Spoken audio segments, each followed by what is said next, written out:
Hello again, and in this video we're going to be looking at a couple different components that we used to recently do a 2-battery installation in a 2004 Range Rover L322. So you of course have your main starting battery, which is designated as a starting battery. It's not deep cycle, so it has a lot of cranking amperage, but you can't necessarily drain it beyond a certain amount without doing damage to the battery or risking not having enough cranking amps to start your car. So if you want to run a lot of accessories like a mobile refrigerator, Dometic makes some really nice ones, or let's say an inverter or anything else, you need an auxiliary battery. So that's what we recently installed. We put in a 105 amp hour AGM deep cycle marine grade battery. Marine grade batteries are typically, most of them are denoted as deep cycle, having that capability. Basically the difference between a starter battery and a deep cycle battery is there are plates that the battery is built of, and those plates, depending on the spacing and how many there are, and the electrolyte is of course flooded in between all the compartments. Depending on the distance and the separation of those plates, that essentially determines, how much cranking capacity and how much deep cycle ability you have in simplistic terms. So what I'm going to be going over here are some of the basic components that you could use to do this install. I'll show you what we used, and you might notice most of the components here, but this one is a special one that we had to use on the L322 because there's a specific issue that we ran into on the 2003 to 2005 Range Rovers. Their electronics are sensitive enough that they don't like the instant switching that this solenoid isolator does on power off. So we had to introduce this time delay circuit. So I'm going to go over each part. I'm going to talk about how we did this, the wiring, the install, and then the second part of this video will be away from this table and we'll be looking at it on the car. I don't know if we'll go through step by step on the install, but we'll show you where we mounted these things. There's a nice bracket next to where the Logic 7 amplifier is, and we did minimal drilling to that bracket to get these components installed. So we wanted to do the least amount of permanent modifications to the car as possible, to retain it as nearly stock so it could be removed in the future. In fact, the only thing we had to permanently modify is we had to drill 4 little holes in a removable bracket to mount this little very light time delay circuit. But you'll see that towards the end of the video. But for now, I just want to get started. We're going to talk about each of the components you see here, what they do, and let's start with the isolator. So this isolator is just a very simple solenoid, like a relay type isolator. The model number is BIR 200, and it's made by NVX. You can get these from any manufacturer. There's nothing special about these. It's just a gigantic electromechanical solenoid relay device. This one's rated at 200 amps. This company makes them at 500 amps. I bought NVX because I think it was Sonic Electronics. I searched for battery isolators, and they had a video describing their product and everything. And I kind of appreciate when people have, something, product information that's easy to get to, and they described it very openly and transparently. I like that, so I picked up their product. I think I paid about $49 or $59 for this unit right here. It's pretty beefy. It's very heavy. So how this works is you have your main battery. Let's call it your primary battery or your chassis battery, going into one of these big lugs. So you have your battery positive from your chassis battery going to this. Then you have your auxiliary battery, which we're also going to call the coach battery. I'll tell you why and the reason, but it's all the same thing. Your auxiliary battery, second battery, coach battery, positive goes to this other lug. And these are isolated. They are not connected at that point. That one of these other lugs, let's say this one right here, it doesn't matter which one you use, but let's say this one is grounded. And then the last little one here that one gets connected to your 12-volt ignition wire, or also known as your accessory wire. So basically, 12 volts only gets energized to this lug when you have your ignition turned on. When it's off, this lug has no energy on it. And how the relay works is it closes the relay, closes the circuit, meaning it connects these two battery positive connectors when there's power on this ignition plug, or that one, whichever one you use. So when the key is turned off and removed from the car, these are separated. But when you put the key in and you turn the ignition on, whether it's in the ignition 1, 2, or with the engine running or off, when the key's in there, these two will be bridged and both batteries will be connected. Meaning that when the car's running and your alternator's providing, 150 amps, whatever much it produces, it then at 14 volts is charging both batteries. But when you turn the key off, it separates or isolates the batteries so that your auxiliary battery, your coach battery, your secondary battery, you can drain it down with your accessories, your refrigerator, whatever. And if it drains that battery, when you go to start the car, you're still going to have starting power from your main battery. The point of this isolator is to isolate both batteries so that when you're using one of the batteries, when the car's off, you're not killing the other one. So it's a very simple design, very easy to wire up. You can install this on pretty much any vehicle, and the connections would be just like I described. By the way, I'll put a link to the manufacturer's website, and they have a little a wiring diagram that goes over what I just said for this item.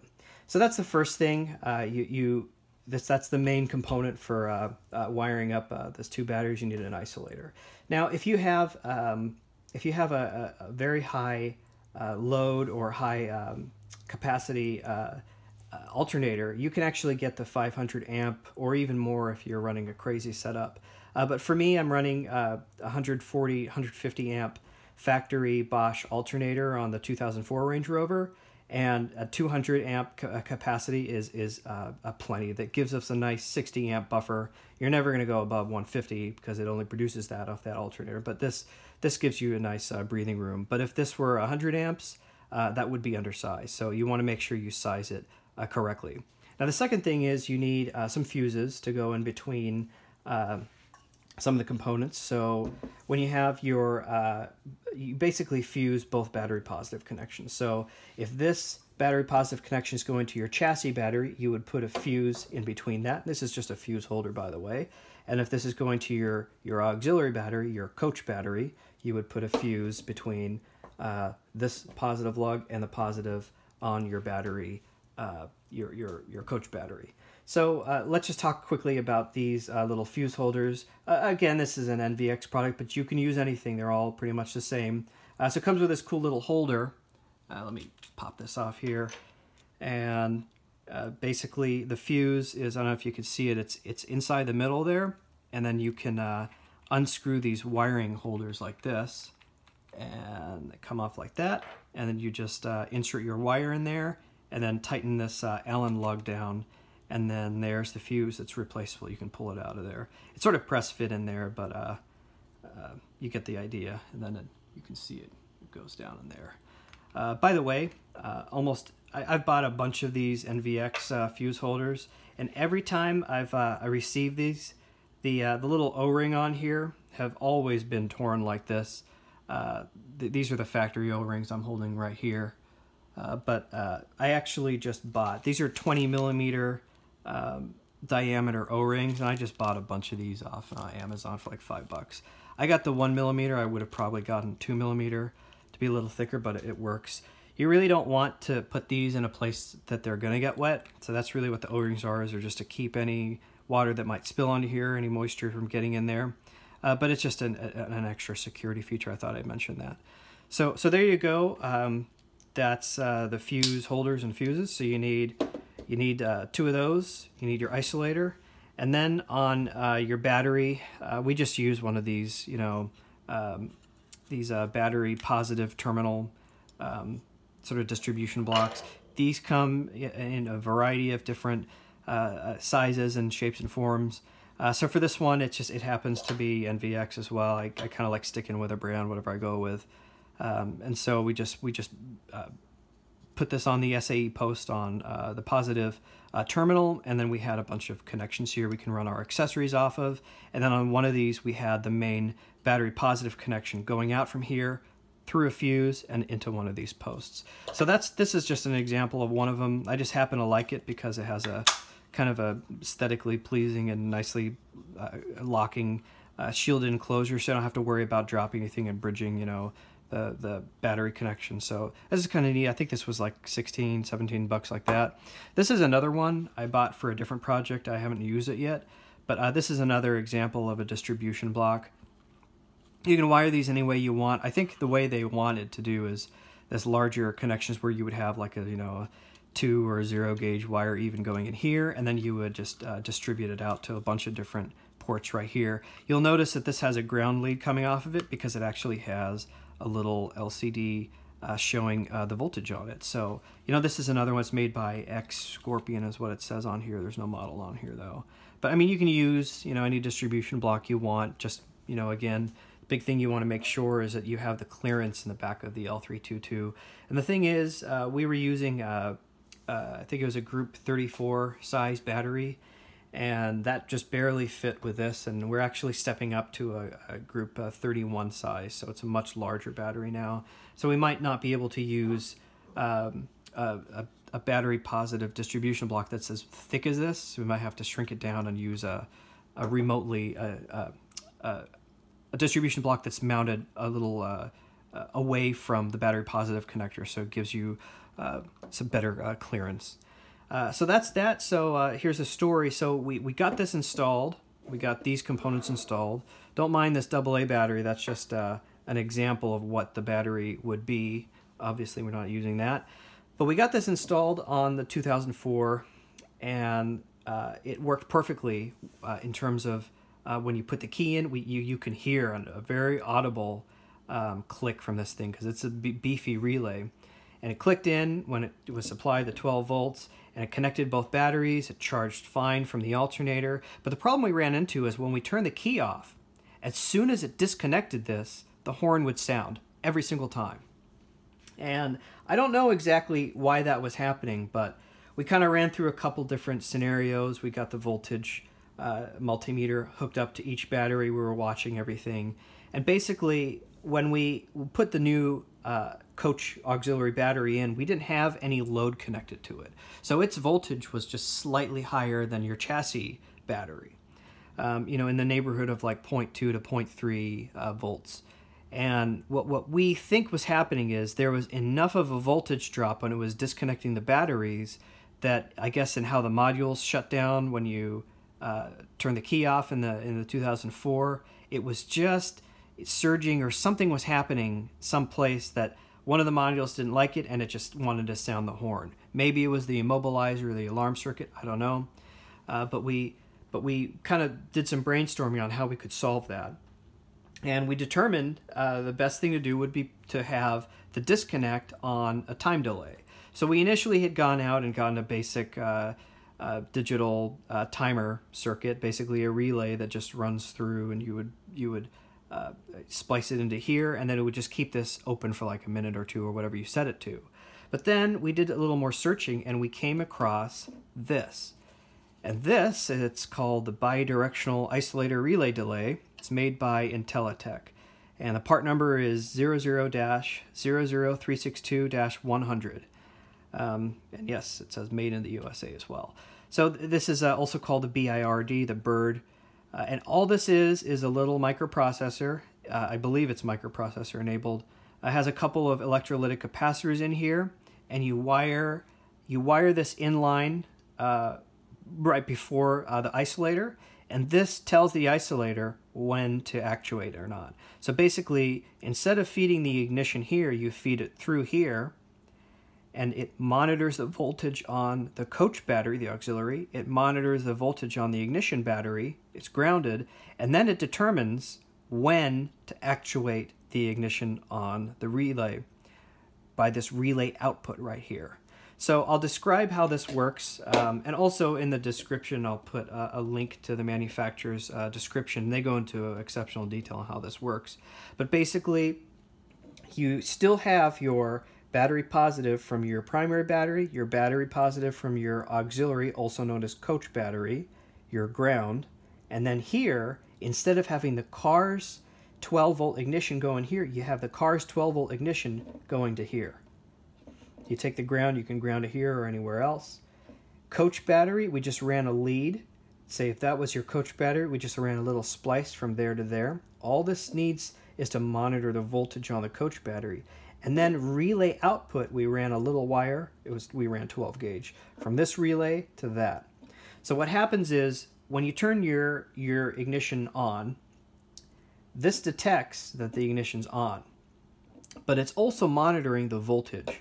So it won't send out the relay to actuate the relay, the solenoid, until it sees a voltage of approximately 14 volts for 2 minutes.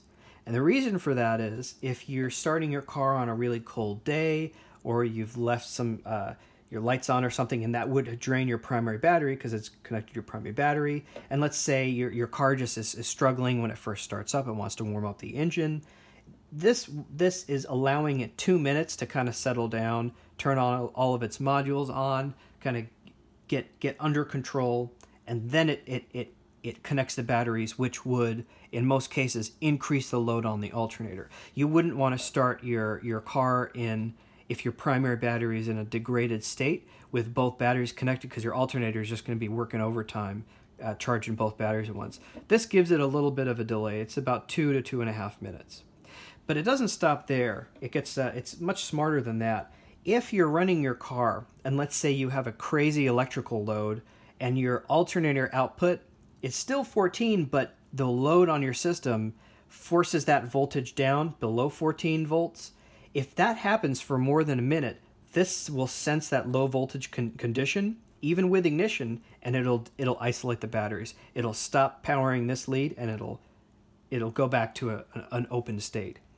So that's really smart. And then the third thing this does is what fixes the issue that I just described with a horn sounding when you turn the key off on the Rover. When you turn the key off with this wired in, this actually keeps these still connected for about a minute. And the way we understand how it does that, it uses stored energy in the capacitors here to slowly dissipate the amount of 12 volts supplying the ignition lead, keeping this closed, connected.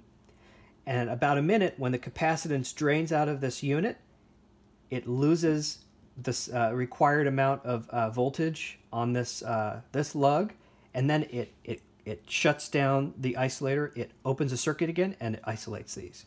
So we found that by installing this, it completely solved the issues that we were having with the horn sounding and the modules and the sensitivity on the Rover not liking it. So this absolutely solved it, and we were very happy to have the additional sort of intelligent voltage and battery monitoring with this unit there. So very, very quickly on the prices, I think we mentioned that I think this was like about 50 or 60 bucks. These each were $9 for these fuse holders. The fuses didn't come with them. You got to buy them separate. This NVX brand battery positive distribution block, that was about $17, something like that. This other model one, I paid about the same for that. So really, again, it's up to your choice, whatever you want to use. And then the Bird by Intellitec was $49, and we just picked that off from RV Parts Center, and they were on Amazon. We just got it off Amazon. But you can get those from probably any other mobile RV store that's an Intellitec dealer. So that's the basic gist of of the components that you would need to do an install on an 03 to 05 Rover. This would apply to pretty much any other vehicle as well. By the way, I think that this Bird it's only rated for 12 volts. So if you're in like a semi truck or something and you're 24 volts, I don't know if this would work. You would need to research that and make sure it would work for that. But pretty much these would work in any vehicle. We have other vehicles as well. I'm considering putting these on some of my older Mercedes as well. One of them has a battery drain, and I need to fix the battery drain, but it's kind of reassuring to know that there's a second battery. And another thing that we haven't done yet, but we want to do is once you have this all wired up, you could actually take two leads additional to what you have on here, run them up to a switch, and leave that switch, like a battery disconnect switch, always disconnected. And let's say your primary battery is completely dead and you want to route power from your auxiliary coach battery to start your car with. All you would do is then close that switch and bypass all of this and connect those two batteries, and then you could start your car from your second battery. You just have to be very careful with wiring the battery positive connectors to a disconnect switch. You got to make sure it's all shielded and everything. It's not going to short. But that way, it would be a very cost-effective way. You would bypass all that and this, and you would be able to manually, on demand, connect both batteries so you could basically give yourself a jump by turning a key. So it's kind of a cool concept, and you know, if you're four-wheeling or you're going out in the middle of nowhere, having that ability, not just having extra power that you can use for auxiliary purposes, but being able to basically give yourself a jump, that is such a cool concept. So that's something else to consider with this. So really, all in all, I think that these components work very, very well. I'm really, really happy with the solenoid. It works very well. I'm very happy that Intellitec was smart enough to come up with a really neat solution like this this bi-directional isolator relay. And then the NVX parts are fine. They work well for what they're intended to. So yeah, that's it for this section, this portion of the video. And when we'll skip ahead in a little bit, and you'll see it either already mounted and wired up on a car, or you might see us doing some wiring. I haven't decided how I'm going to do that yet, but we will show you exactly where we mounted these, exactly where we grounded things, and how we connected everything up. So yeah, stay tuned for that.